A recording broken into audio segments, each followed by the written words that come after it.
At first glance, they look like something wrought by Fabergé.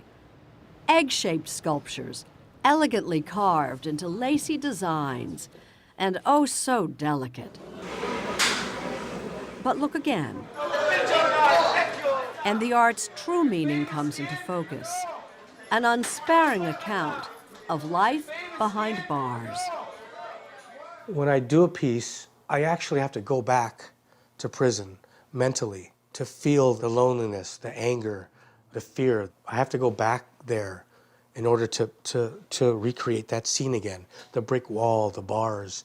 And when I look up from the egg, you know, I feel gratitude that I'm not there anymore. Gil Battle spent most of his adult life in and out of California jails and prisons for fraud and forgery.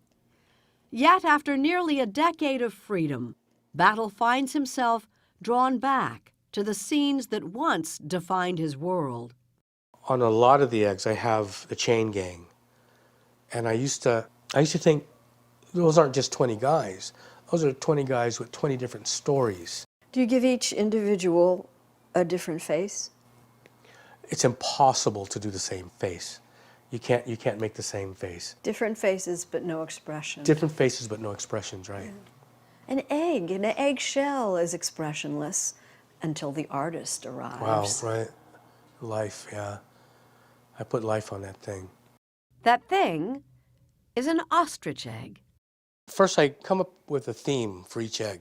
Once I figure out what the theme is, I have to then figure out how I'm going to place it on the egg. In this case, I wanted to do 4 panels. So I divide the egg in half. Then I try to find the equator. Battle has had a lifelong obsession with the shape of eggs and their promise of a fresh beginning. But ostrich eggs are an exacting medium. He carves using a high-speed dental drill, the only tool that can render such astonishing detail. The shell on an egg is about a 1/16 of an inch. And if you go past that 1/16 of an inch, you practically destroy the egg. And I think that kind of fragility is where I stand emotionally, I think. Well, aren't we all? Aren't we all? That's right. We all are. We all have that 1/16 of an inch, I think. In works like It's Your Fault, Battle charts the cycle of cruelty. The abused boy becomes an abuser himself. In Abscond, Letters from Jonathan, Battle recalls his absence from his son's life. It was his high school graduation was coming up. And he says, "You're going to be there, right, Dad?" I said, "Yeah, I wouldn't miss that for the world." I got arrested the next day. A couple weeks later, the guard goes, "Battle, you got mail."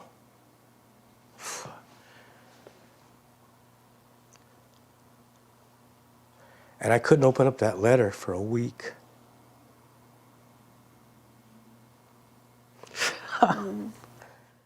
Battle says his skill designing tattoos and other works for fellow convicts was his protection behind bars. So that would be a prison shank, a knife, and this is a toothbrush shaped into a weapon. And it's no small irony that his talent for creating another type of artwork, forging checks to support a drug addiction, is what kept landing him back in prison. To break the cycle, he moved 7,000 miles away to a remote island in the Philippines, his parents' native country, where he supported himself making knickknacks for the tourist trade. I was pretty proud of it. I thought, well, you got to check this out. So he brought these things back, and I mean, I appreciated them. But his younger brother, Ahilio, himself an accomplished San Francisco artist, prodded him to do more. It just melted my heart because I knew what he could do, what he was capable of doing. I said, "Well, why don't you tell your story?" And he looked at me and said, like I was crazy. He said, "Well, who would be interested in that?" And I told him, "I'd be interested in that." So I think there'd be a lot of people interested in that. Wow, that your brother would be proud to have you be an artist who tells prison stories. Yeah. He's always been there.